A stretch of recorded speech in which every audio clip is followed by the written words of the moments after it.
YouTube, welcome back to another dope video. Be sure to stick around to the end of this video so that you don't miss the final results, as my guy here is getting a big chop. So this will be a dope transformation. Stick around to the end.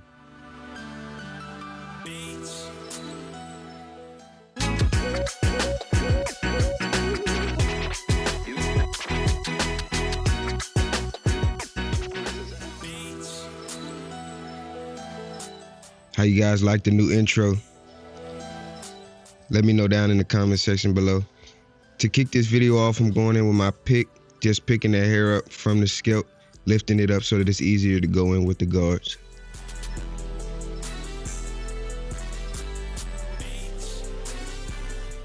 My client does want a mohawk or burst fade, so to kick off this fade, I'm going in with the number 2 guard completely closed. And I'm going in off the shape of his head and using his parietal ridge and the heel of the blade just to create shape, create volume, while keeping the top of that fade as dark as possible. Setting myself up to clean up a canvas just so that I can go in with the clipper closed completely and set in the first initial guideline.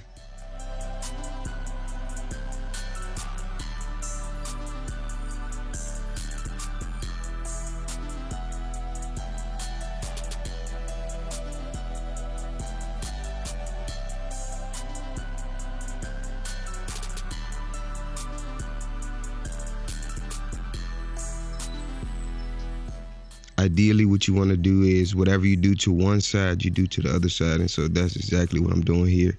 Going to the other side and I'm doing the same exact thing. Using that 2 guard completely closed. Just cleaning out a canvas so that I can set myself up to have a smooth transition and create an overall clean foundation to start off with.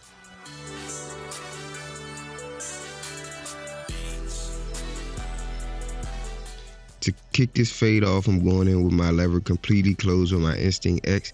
Whatever clipper you have, it doesn't have to be the sharpest. It doesn't have to be 0 gap. As long as it can get close enough to set a ball guideline in, that's fine. And I'm making sure that I'm cleaning up everything that I can. Just because this is a kid, I don't want to really irritate the skin at all. So mainly what I want to do is focus on using light strokes, cleaning up as much as possible with the least amount of strokes. Going in with my lever completely open here, setting that next guideline, and I'm going in halfway right up under that, cleaning out that panel and trying to get these steps done quickly and as efficiently as possible, because kids do get irritated for sitting in a chair too long. And so I'm going in here with my number 1 guard completely closed, setting in that next guideline because I already did everything I needed to do with the clipper, no guard. And as you can see, I'm going up about a 1/2 inch, setting myself up to complete a smooth transition, a very gradient blend, being sure to be efficient as possible. Here I'm going in my half guard halfway, and I'm halfway through the panel with the lever halfway as well. Cleaning out that next guideline, or erasing that very bottom guideline.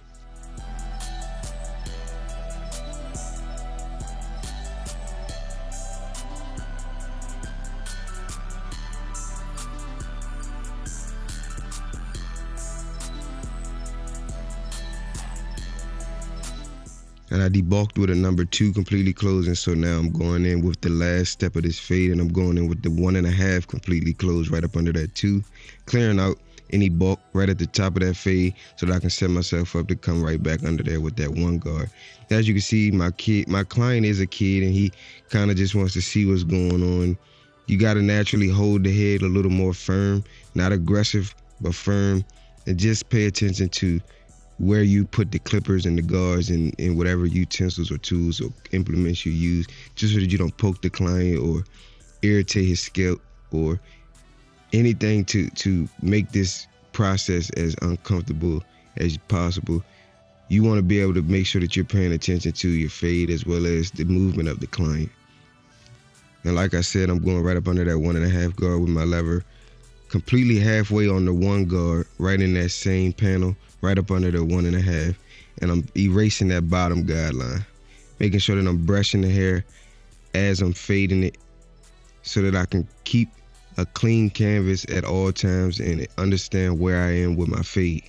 Being sure to close the lever as I go lower in the fade and open it as I go higher.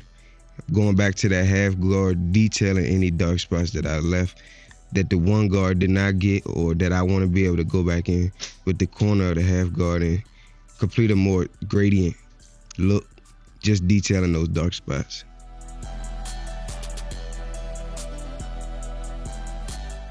Here I'm going back in with that 2 guard completely closed, just nudging at the bulk right at the top of this fade, trying to get a seamless and more gradient blend right at the top of the fade without running the risk of taking it too high.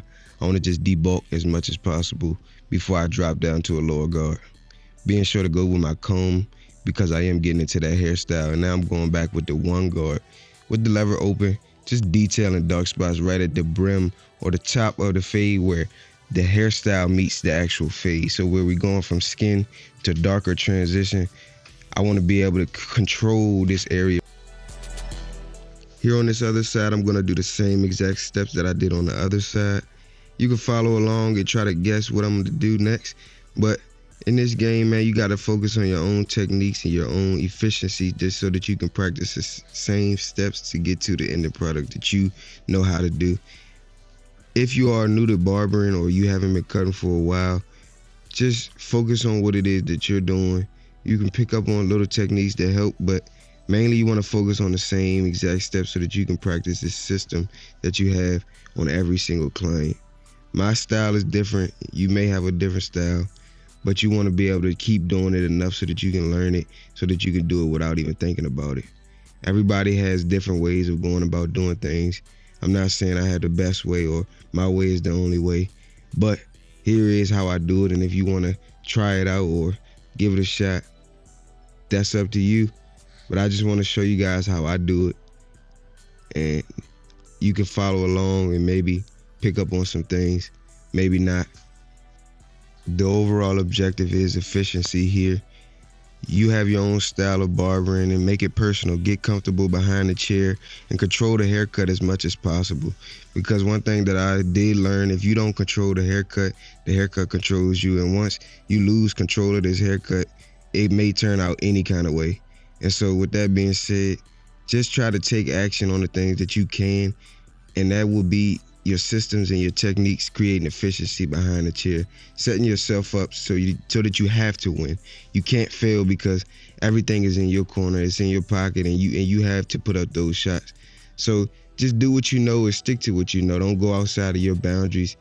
Push yourself, but don't go overboard. Stick to the same things that you know how to do and perfect those. Don't try to go look at everybody else and change your style up and change your system up every 2 weeks or every day, because once you keep changing it, it's going to be hard to master several different things. Stick to one thing and master that, and I promise you it will become easier and easier.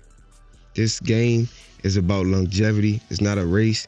It's not about who's the best, because at the end of the day, we're here to service our clients and not the next barber. So do your best, and if you are getting discouraged, I promise you there's nothing to worry about. We all got to start somewhere. Keep going, and every day you'll get better. Just record yourself, take pictures of your cuts, or even if you don't want to be a barber full time, man, just do what you love to do. And if you want to practice, make sure that you are taking it serious enough to the point that you could get better in areas that you see that you are struggling in. And with doing that, I would encourage you to take pictures of your cuts or videos of your cuts, just so that you can self-criticize yourself and basically learn from where you are messing up. Don't be hard on yourself, but make sure that you are at an understanding of you could grow in certain areas. And with that being said, stay focused, man. Stay locked in, because we all want to just get better. If you like this video, man, you want more of these type of videos, please hit that subscribe button if you haven't already. I love making these videos for you guys. I would love to hear you guys' feedback in the comment section. And if you could, just do me a favor and like this video up if you haven't already. Just let me know that you are rocking with me. And we will keep these videos coming for you guys. 2025 is my year. Love doing this for you guys and dropping these bangers, because you guys are the heartbeat of this. The channel grows based off of you guys. Love you guys, man. Stay focused in your career. Never give up on yourself. It's gonna get rough, but if you can see up, you can get up. At the beginning, this is gonna be trial and error, man, but you gotta keep putting up the shots. Here I'm going in with my number 1 guard, just using the corner of that blade, just erasing any dark spots that I see right at the top of that fade, where the hairline, where the bulk of the fade is that actually meets the actual hairstyle on top. And I'm using my comb here just because it works better than the brush, because I can feed through those hairs and pull them right back to their natural position. And I can go right back in with my clipper and I can detail any dark spots that I see or that is left behind. Here's the beautiful part where I just go in with the lever completely closed, shaping the actual hairstyle on top, which will be a mohawk. Just going right off of the fade area into the hairstyle area with the lever completely closed and forming that mohawk. Holding his head, being sure to make sure that he don't move his head while I'm doing this, because kids don't have a long attention span. So just making sure that he doesn't forget that we are cutting his hair off and he move, and then we patch his head.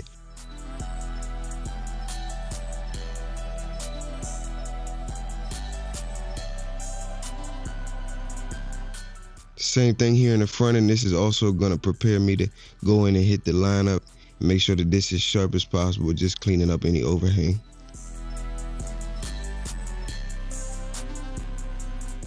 Here I'm going in with the number 1 guard, completely closed, going with the grain, just laying down those hairs to get it even more smooth so that I can set up for the lineup.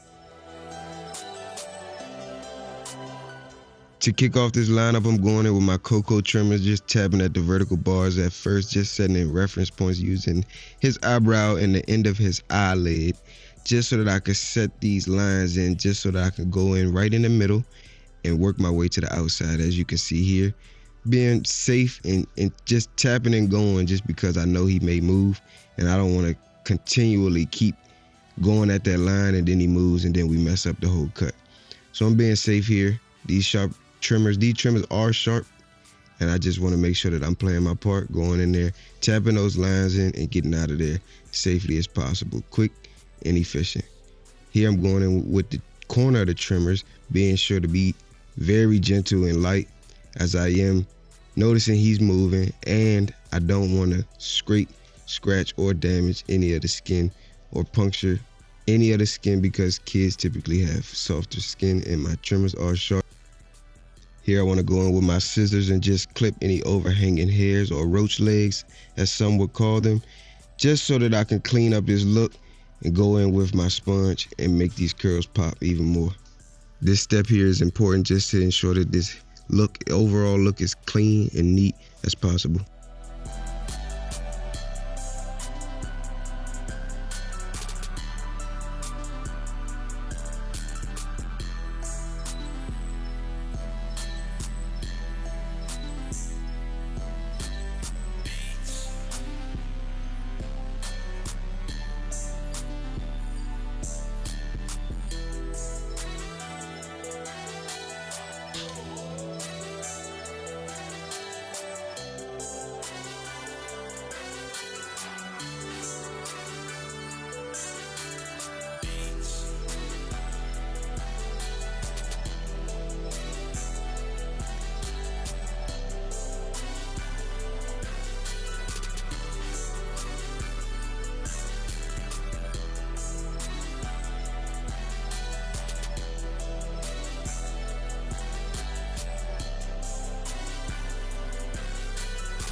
My client didn't let me get the 360 because he kept moving, but I did record on my phone for you guys. Here is the final product. YouTube, if you like this video, be sure to like this video up and stay tuned. Hit that subscribe button, turn on that post notification bell so that you be notified for whenever these dope videos drop. And as you can see, he loved it, his dad loved it, and I'll catch you guys on the next one.